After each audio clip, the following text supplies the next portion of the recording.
allegiance to the flag of the United States of America and to the republic for which it stands, one nation, under God, indivisible, with liberty and justice for all.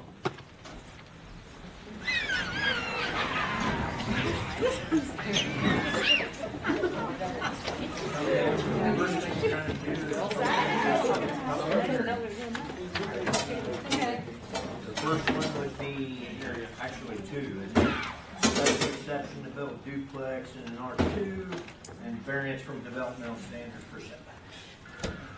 And if I may, so just because there are a lot of folks here, I will let you know, for every Board of Zoning Appeals, there is a public hearing section, and then there is a public meeting section.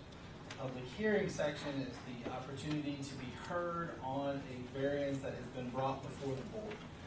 Each variance will be called individually, and then there will be an opportunity for anyone who has a comment related to that particular variance or evidence to be heard related to that variance to speak and present the variance, or to present whatever evidence they have.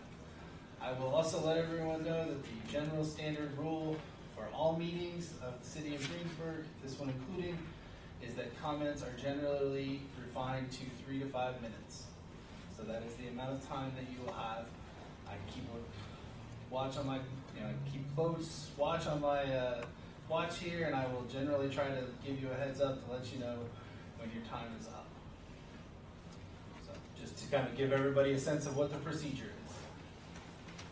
So I'll let Sarah introduce the first variance. Good evening. The first variance for the public hearing to come before you is Nicholas Gauck. He's actually seeking a variance and a special exception. As you received all the information in the packet, the location is 341 West Forsyth Street and 410 South Ireland Street. He is wanting to build a duplex on each of those properties. Both of them would be facing Ireland Street. There was an existing home at 341 West Forsyth that they have torn down and requesting to build a duplex on each one. And as we know, that is a special exception in an R2. The second part of that is the variance that he's seeking for some setbacks. As you can see, he has a map of the dark green outline of how that would fit on the property. It's just not going to meet what the required setbacks are, but it still would work with what he is requesting. So I will get out of the way. Does anyone from the audience have any comments, complaints, concerns on this one? I will take a motion to close this public hearing. So moved. Okay, the second one we have was Second on the motion. So Rick was the first, Ken was the second. Should I just call for a voice vote to close this public hearing. All in favor say aye. Aye. Same sign for district. It's closed. Okay, the second one, public hearing, open it for a variance for developmental standards for setbacks. Okay, this public hearing has been open for Larry Colson, who has purchased property at 824 East Washington Street, and is requesting to seek relief from the side yard and front yard setbacks.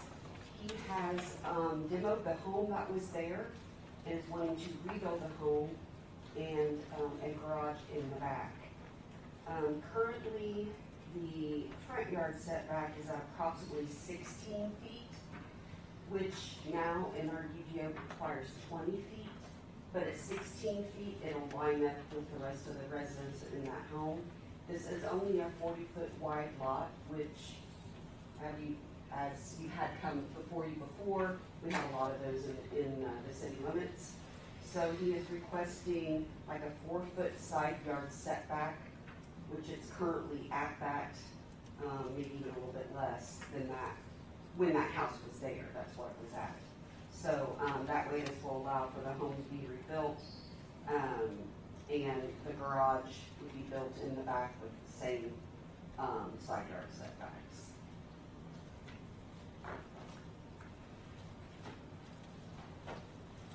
Does anyone in the audience have any comments on this variance? Complaints or concerns on this variance? Please come up to the mic and.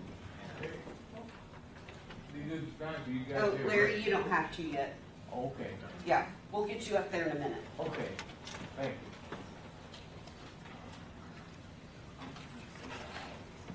My name is Denise Rothfuss. I'm sorry, can you speak up a little bit and spell your last name? My name is Denise Rothfuss. My last name is spelled Rothf, as in Frank, U-S as in Sam. And I live at 819 East Washington, which would be across the street from this property. I'm interested to know what size of house is proposed to be built.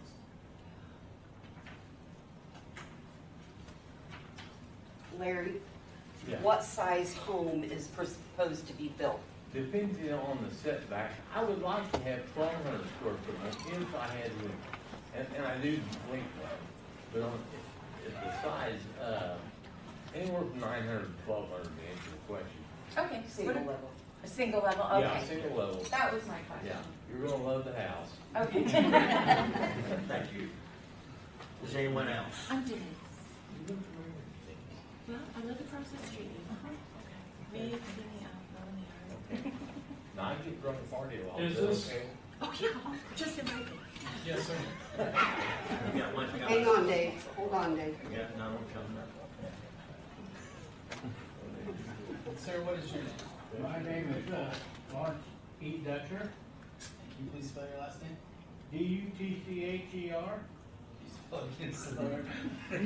D-U? T-C-H-E-R. Okay, thank you, sir. Okay, now, of the width of the house, it's going to be the same, or is it going to be the same as it was, or? You want me to answer this, sir? The width of the house will be about the same as it was. The house that was taken down was 30 feet wide. I'd like to go back to 32. Go to 32. Yeah. And is it that, if he goes to 32, will that, have anything, to all the all the, what do you call it, the rules of the house between our house and the brick house, you know what I mean?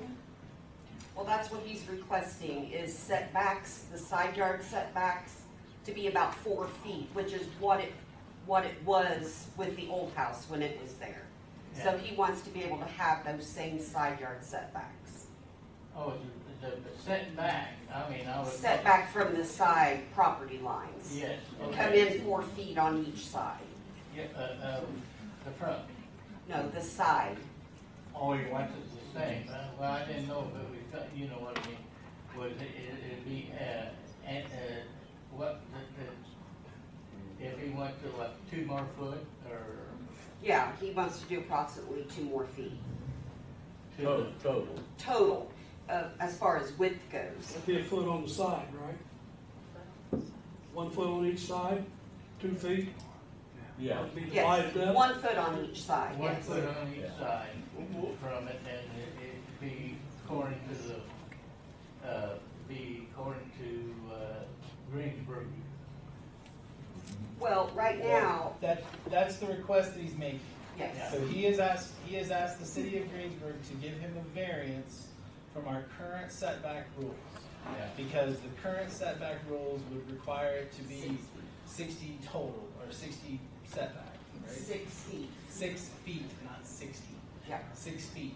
He's asking for that to be lowered to 4 feet so that he can build the house in the location that he's asking it to be. So there would still be 4 foot from the edge of the house to the right, side road. Each side. On the property line on each side, yes. It would be 4 feet, not 6 feet, if the variance is granted. Oh, okay. That's what I was wondering, you know what I mean? Sure. Because, I thought that, okay, that's what I was wondering. It's gonna be about the same as the house that was there. Yeah, that's what I wanted to find out. As you say, it sounds like it's gonna have about the same footprint with a foot wider on each side. And then maybe more distance back and forth. Okay. Okay? Any other questions, sir? Or No. anything else to add? Nope. Okay, good deal. Sir, did you want to be heard on this as well? Larry, did you understand that? Yeah, it was a little bit, but then I don't understand it. You're just gonna be a foot My on name's each Dave side. Moore. No, it Was it Dan or Dane? No. Dave. Dave. Okay, thank you, sir. It was I own the property on the other Now side. it would be here. Yeah. If they The only thing I want to know is it's going to be some days. Okay, I see. Or Can you just give from me that, about 3 foot off your property? It's gonna be by property lines, there's not gonna be a survey done, we don't require a survey. And, I'm just messing with you. I'm sorry. No, you have, You guys gotta, Bill, you just a gotta, minute. you gotta stop. Sorry. You guys need to quit talking because we can't hear. Thank you.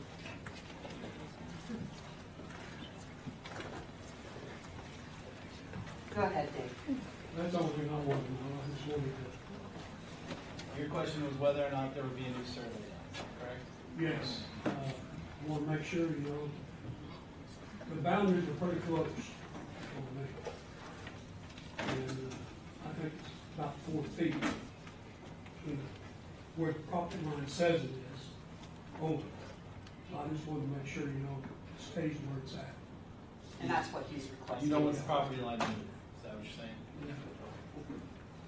Hey, excuse me, your property is where, on the other side of Ireland or Forsyth? No, So no, the no. same side. Same side, Or just next door? Dutcher's on one side, I'm on the other. Okay, gotcha.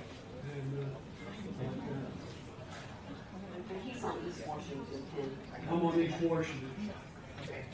So, Your Honor, or, Your Honor, sir, I don't think any of the property lines will change. Okay. So, That's what I wanted to know. Thank you. Thank you. Anybody else having comments or complaints or concerns? I will take a motion to close it. I'll second. All those in favor of closing this hearing, say aye. Aye. All those opposed, same sign. Hearing is closed. The third one we have for tonight, open this public hearing. Use variance for 814 East Washington for individuals to board as residents. Yes, you received, in your packet, quite a bit of information, on this use variance for 814 East Washington Street, for non-related individuals to board at the residence as a recovery living home. And so for the board, I would note that the applicant, I believe is here, but his counsel is here as well, and is asked to speak, so I would ask for Mr. Teddy to begin the conversations.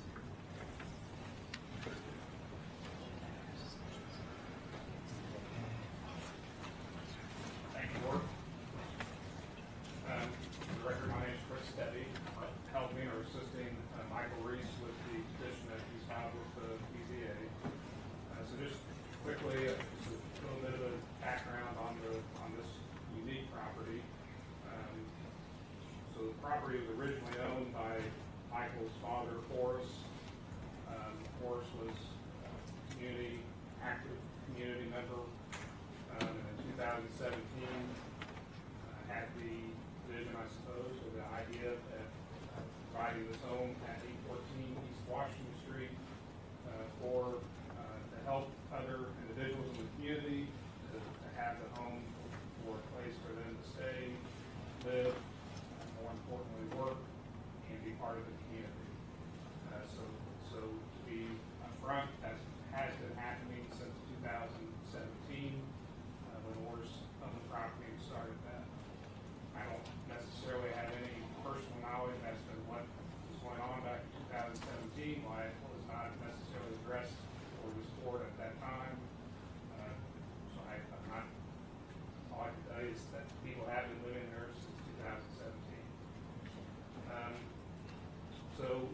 Reece passed in November of 2023, and in July of 2019, Morris signed a deed prepared by an attorney where he transferred the home into his name and his son Michael's name as joint tenants with rights to survivorship.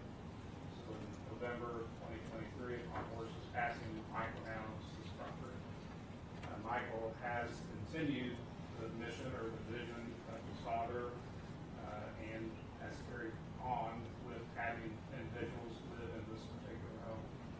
The home is somewhat unique in that there's a second home, and the way the living arrangements can be made in the home provide for, I don't know if he's stated correctly, but I think at least 7 individuals to live comfortably, have their own space. And I think it's been something that's been brought before this board previously on other comparable or similar type of facilities and recovery homes in our community. I think, from my recollection anyway, Oris was sort of on the visionary of this in 2017 of starting, trying to do something for people who are in a situation where they may need a second chance, they may need a safe place, and they may need support to continue with their own recovery. So, generally speaking, this is a mission-driven home. This is a community-driven home. It's something that Michael is proud of, and obviously is here moving forward, asking for the approval now that the Forest has passed, and the home now has transferred into his sole name for that to continue. So the petition was provided to the board, and I can tell you some of the information provided to the board members, and especially the application was something prepared by Michael, so those are his words, not my words, those are his words as far as what this means to him and why it's important to him. It's my understanding there's several either current or former residents at 814 East Washington Street. I don't know if you want to stand or feel comfortable standing as far as some of the people who are have been at, been tenants for legal term, tenants at this property.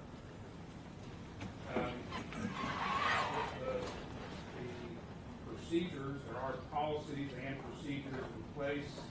It's not the typical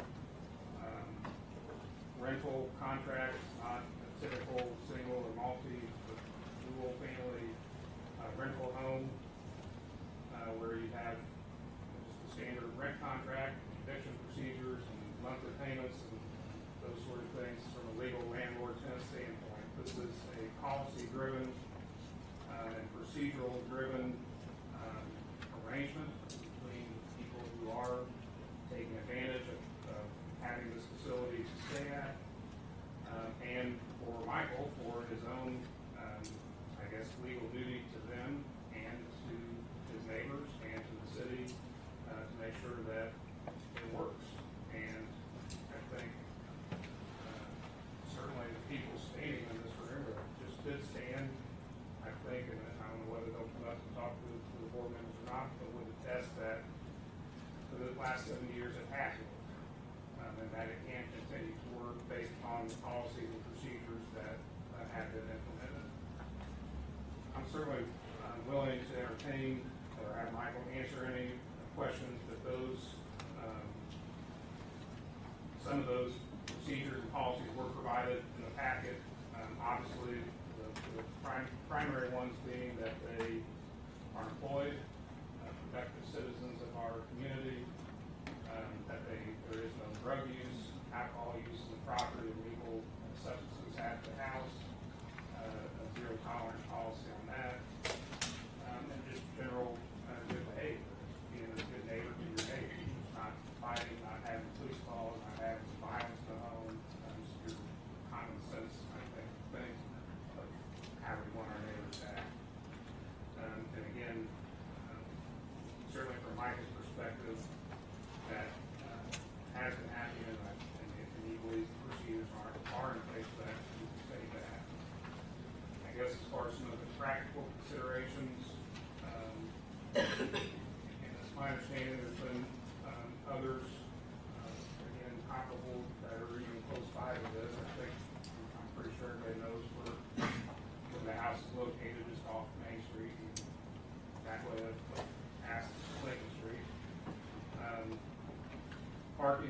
there is street parking.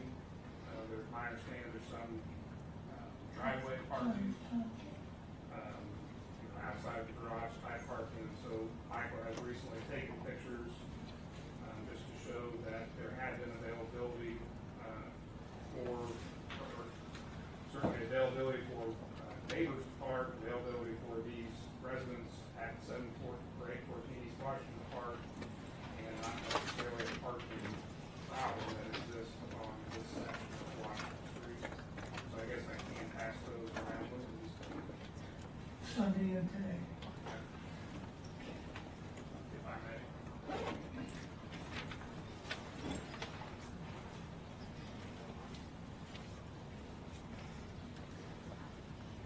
And then finally, the criteria that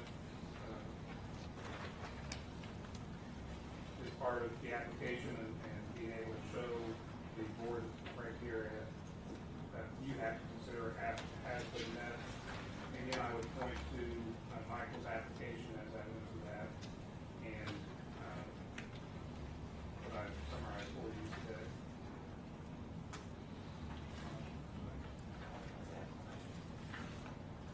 Questions maybe later.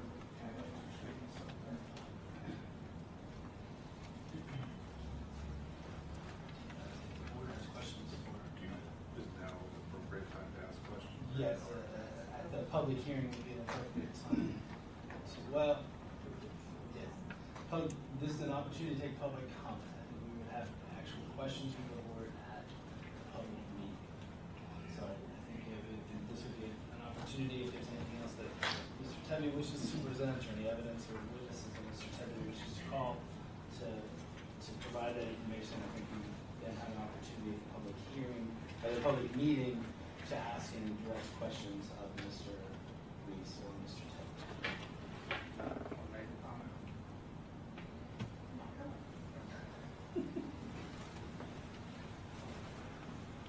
Does anybody else have any comments, complaints, concerns? Please come up to the podium, state your name into the mic.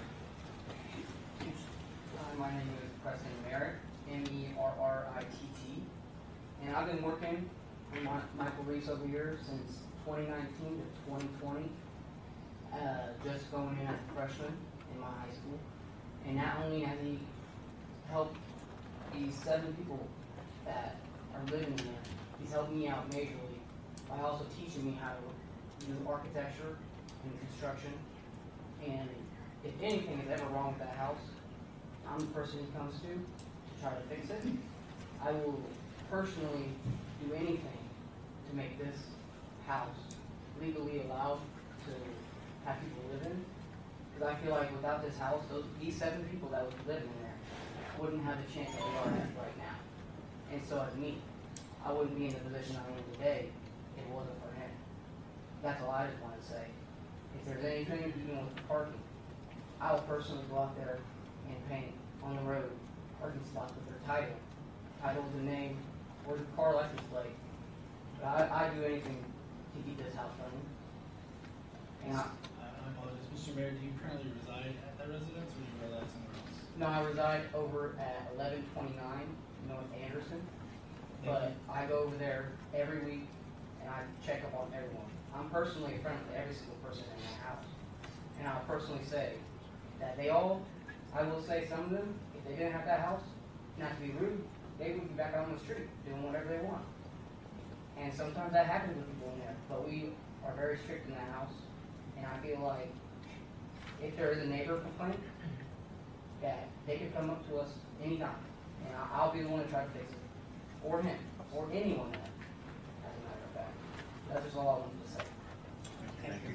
No problem. Anyone else?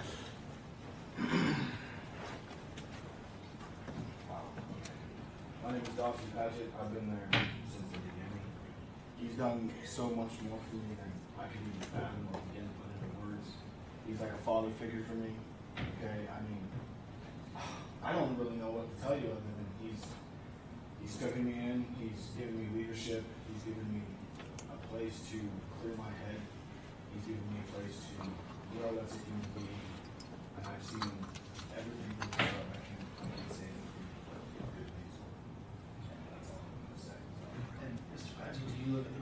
currently do, yes. How long have you lived at the residence? 7 years. 7 years. Yes. Please spell your last name. PADGETT. Thank you.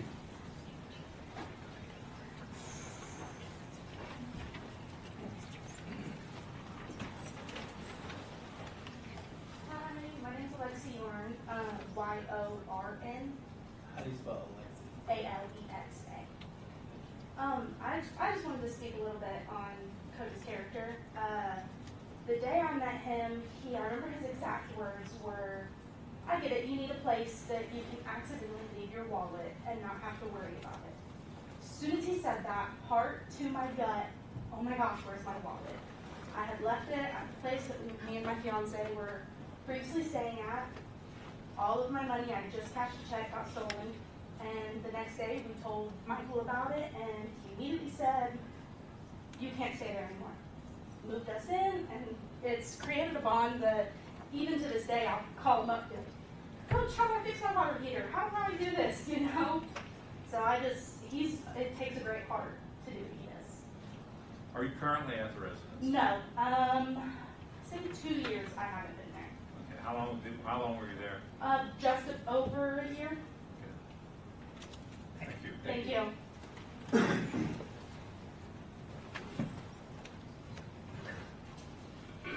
My name is Zane Stewart. I've been a resident there with Coach since January, beginning of this year. I have with me my 6-year-old daughter, and I would not have her anywhere else. There's never been an incident there. As a matter of fact, everybody that lives there, there's people that have been living there for a while, a few years. And everybody in there helps everybody out. If you need a ride, if you need something to eat, if you're low on whatever, everybody helps everybody. There's never been an incident. My daughter, she loves it there. Every time she comes over, she's with me 50% of the time. It's Coach. Just for clarification, so your daughter doesn't reside with you there, but you do have 50% custody, so she's there 50%. Yeah. Okay. And everybody looks out for her. I mean, it's a great place. I feel like home. She loves it there. Everybody just feel like a family. If you ever needed anything, they'll know it before you even say anything. Thank you. All right. Thanks. I'm Kim Springmeyer. I'm the director of the Decatur County Academy Center. I don't live there. I do know them personally. I knew Forrest personally. He was a great friend of mine. I now know Michael. He's really cool. I will tell you, without that home, those guys that's living there now would be on the streets. And whose problem would it be? It would be ours. They would come to the Decatur County Academy Center. They would go to the trustee. So without them, without Michael, they have nowhere to go. And I don't know if you know what the homeless population is, but it's quite high right now. I get calls every single day for someone to live for these homeless people. They would be couch surfing. So where they're living now, is that going to be any different if you kick them out of there? Is it going to be any different from couch surfing? Or is it going to be any different from them living on the railroad tracks? Michael does not allow them to come to the Agape Center or the trustee to get funds to help them pay their rent or whatever they have to pay over there. He doesn't allow it. He doesn't allow it for public assistance. He makes them do it. And if they can't do it, he takes them out and he shows them how to do it. He helps them get a job. He helps them get their IDs, their birth certificate, which is exactly what Forrest started when we started the homeless shelter back in 2015, 2017. He decided to go out on his own and do it himself because I don't know, as far as recovery center, I've never heard it called a recovery center. I just have always told, from Forrest that whoever needs a place to go, whether he's got a couch or floor or whatever, those people have a place to stay. They're not on the street, they're not in front of your house, they're not in back of your house, they're not over by Trackside, they're not over by Speedway, they're not over by Randall's or whatever you want to call that now. They have a place to sleep, they have food in their home, and it's not because of us. We're not giving them any handouts. So I will tell you that what Michael is doing in that home is 100% dedication for exactly what his father was doing when he was alive. I'm sorry, Ms. Spooner, can I ask you a quick question? Sure. So, and I guess I'm trying to figure out exactly what the nature of this is. So as the Gauck Center, you are an organization that assists in providing funds and resources available to folks that are in need, such as homelessness and other sorts of things, correct? Rent and utilities, pantry. So is this a homeless center or is it a recovery center? I don't know anything about it being a recovery center. We're I call it a Michael's, right? That's what I it is. don't know about the recovery part of it. I just know that people live there. I don't know. So your involvement with it has been limited to That is the correct. homelessness, the homeless Right, center. because if it wasn't for him, they're gonna come to us for assistance. Thank you. Thank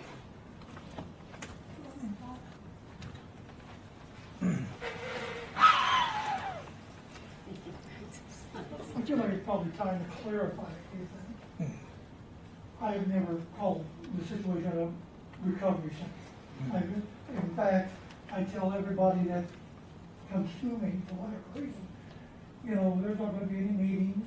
Now, I'll help you get to Center Stone or, you know, the meetings of any description, but this is an opportunity that if you've made poor decisions, no matter what they were, that I will do my best, provide you with a clean place, warm, cool, whatever you want, whatever the season, for you to get your life in order.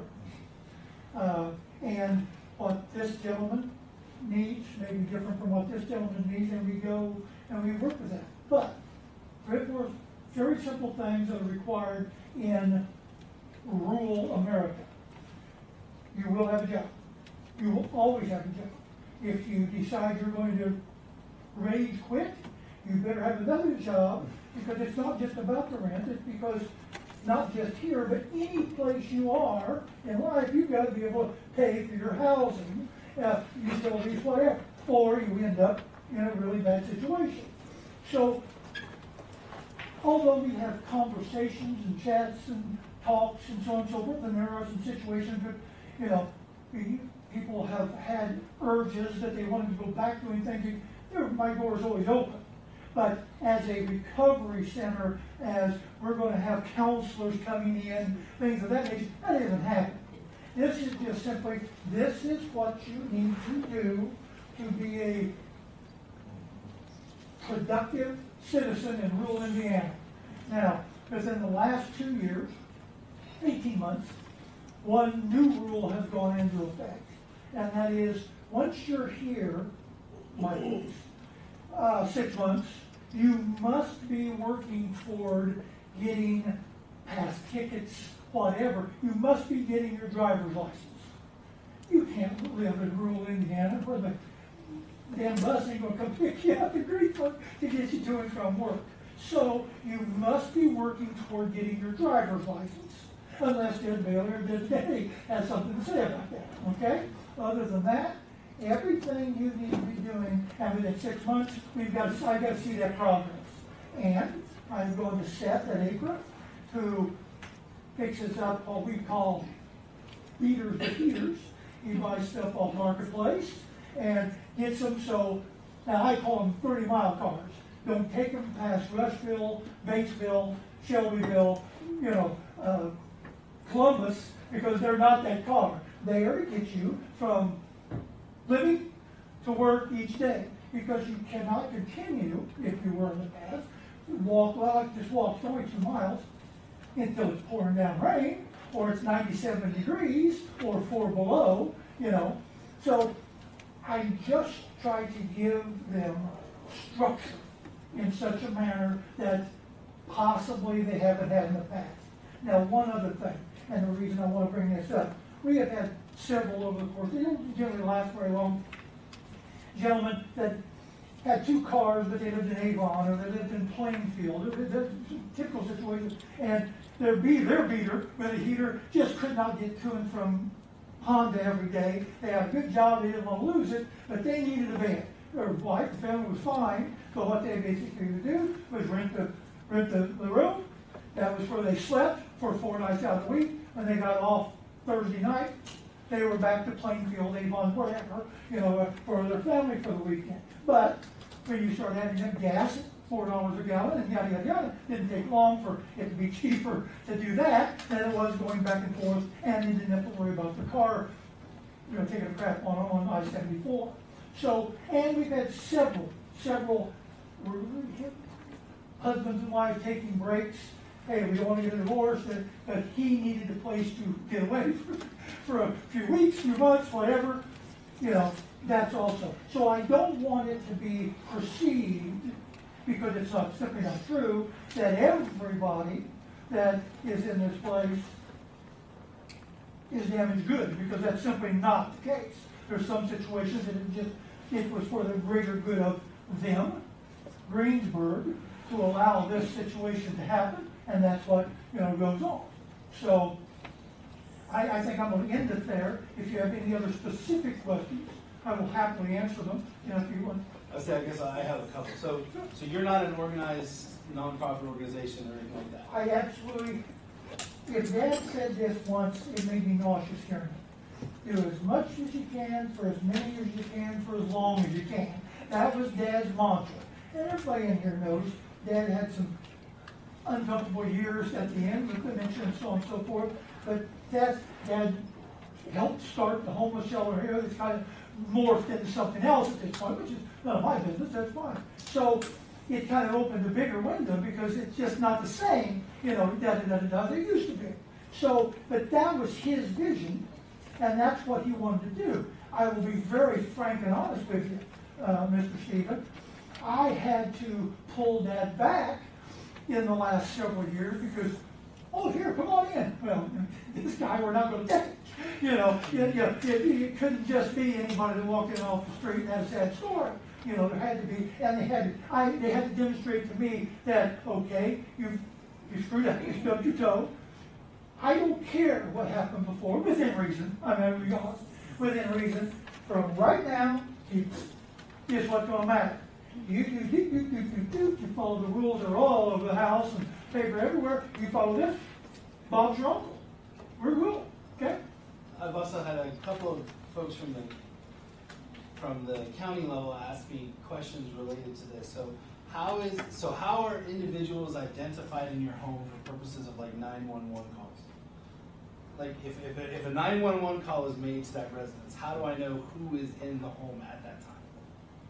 That is a hell of a good question, sir. I can't answer the question through stupidity on my part. I mean, but there's no payphone, or there's no landline in the residence at all. So everybody has their own individual cell phone. Now, I want to be careful I'm not lying to you by accident here. Sure. I've got to assume, since every third grader has a cell phone these days, that everybody's got a cell phone. And quite frankly, actually thinking about it, I've got the cell phone of everybody, the cell phone number of everybody that is currently anytime in the house, because yesterday it's trash day. Make sure the trash gets out, goes to the group chat, et cetera, et cetera, et cetera. So, so in answer to your question now, the technicalities I don't know, but I'm assuming GPS. So I guess my question is, are the individual rooms identified or numbered? So like if I was in an apartment complex, I would live in apartment B. He can say, come to room G.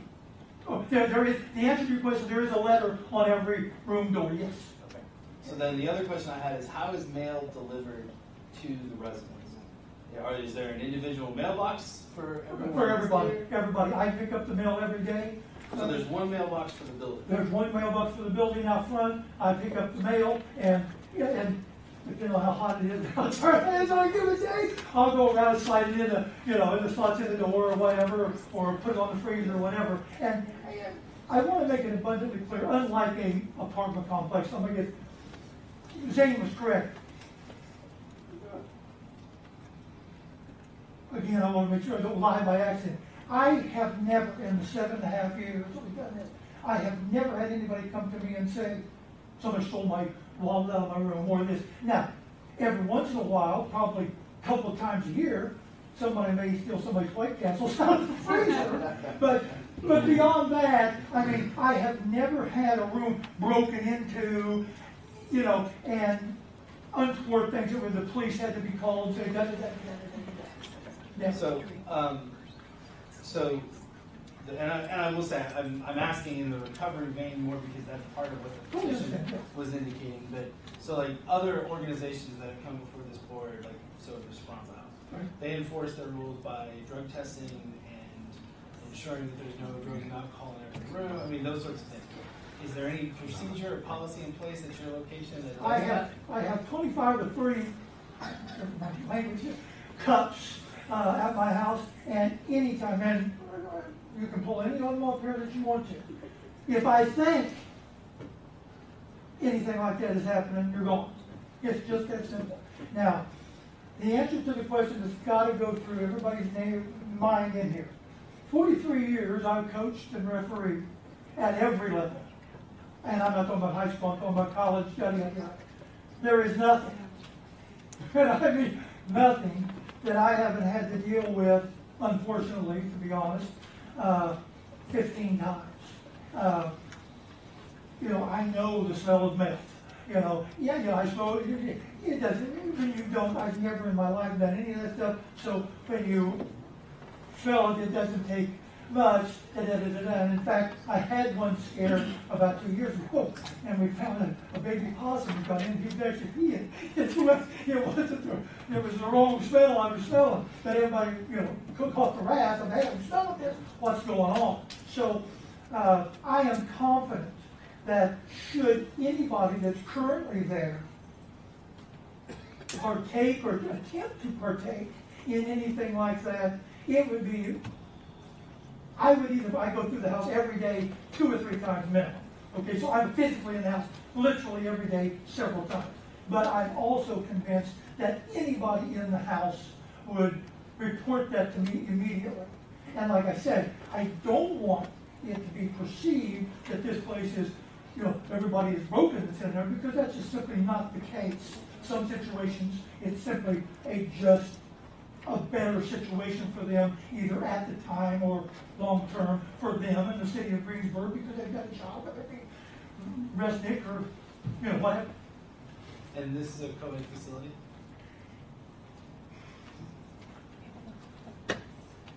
No, yes, but no.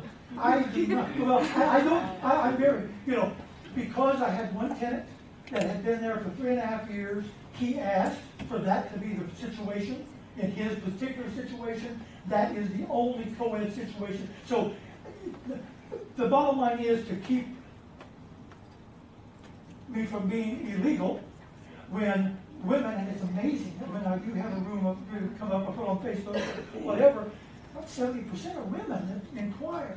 And I simply type house full of men, and anyone would say, well, that'd be fine with me. That's sure why I'm not taking, I haven't co-ed facility, So, the bottom line is, no, I don't on purpose, because, you drink a gallon of gasoline and you end up being on a brush fire and you got a problem. So I just don't do that. What about couples? What about couples? I've got one. I've got one. Now, I don't want to lie to you. I got a phone call from DCS. Not last winter, winter before last, when it was really, really cold. They had a young couple that they had been putting up here during COVID, and apparently Hampton Inn had been giving some really, really good rates out there, and they had them out there. Well, bottom line is, they were done paying for the situation, and they had to go. And that was a couple with a baby. Way out of my purview. So, but it was 6 below, and they had no place to go, period. So I went to the people that were in the house and made it very clear, look, if, I knew baby was a baby, it's not something you can control completely. So I said, look, we'll give you a week, and in that week we will look for other situations for you, but I couldn't allow them. I couldn't allow what was getting ready to happen, and they just run out of opportunities. So, and they end up staying for a year, something of that nature. The baby ended up not being a problem, and so on and so forth. But then 8 months into it, she became a child again. I mean, we're not even going to go down that road. So immediately pushed into, hey, start looking now, because when the new one comes, we're not going to look. That dog's not going to hunt. What is the average stay of your resident? Oh, okay, I can only give you current. Jesus has been there for 5 years. Dawson, young man you heard from previously, Dawson was a hilarious situation. No police involvement, no drug involvement. We were still involved with the homeless shelter, the Ark now. We were still involved in there, and we were feeding hogs. We had making hogs, and we picked up the old food, took it out to the hog. Well, we pulled in one day, a woman that was living there, said, we got a kid that shouldn't be in here. And that happened to be this young man. And we picked him up, took him to work, talked to him in a while, and he's been, I can't get rid of him. I keep taking him around the country and he keeps and, but, 7 years.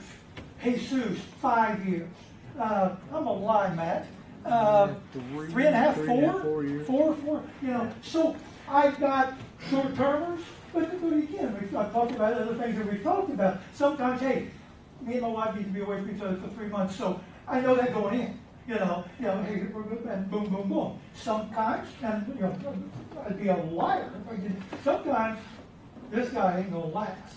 This guy's not gonna work. He won't continue keeping a job. He won't, he's disruptive. But he's not disruptive if he calls the police. It's just, you gotta understand, with 7 people and 3 shifts in different factories, somebody's always sleeping. There's always, so that's our mantra. Somebody's always sleeping. Be aware of that. Is that answer? Yes, it does. And I apologize, I didn't mean to sidetrack the 60s here. That's all the questions that I have right now. I have more questions for you when we get to the meeting. I know we're still in the public hearing part, so we still have other people that we have to Sure. let speak. Anything else for me, and I'll be happy to sit down. Okay, thank you. Does anyone else come up to the podium?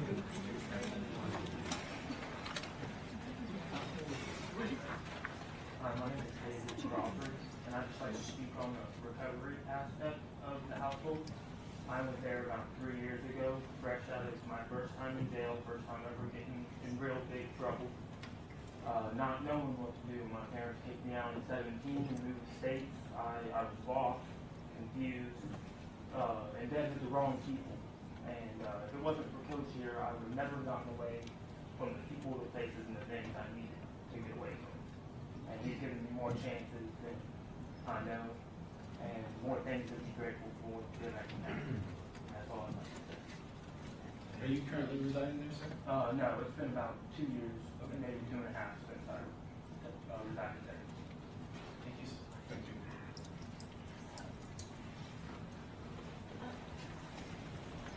My name is Robert Martin. I do currently reside at the property.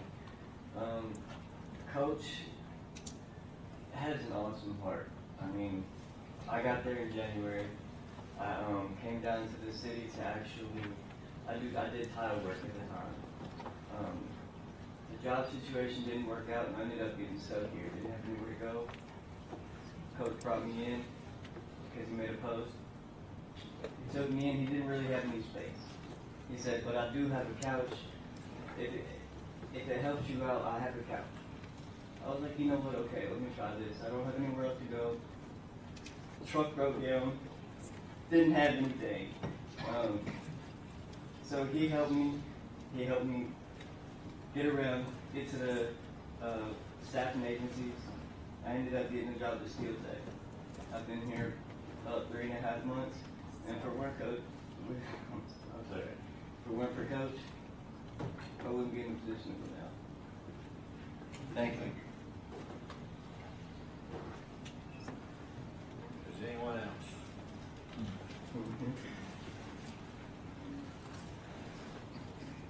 Hi. My name is Emily Jones. My husband and I own 815, which is directly across the street.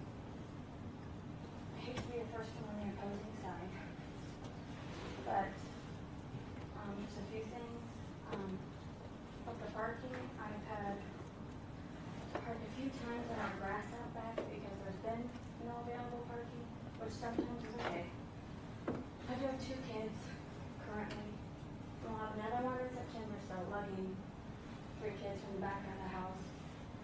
either from the very back of the grass to my back door or around to the front is a lot and sometimes really annoying.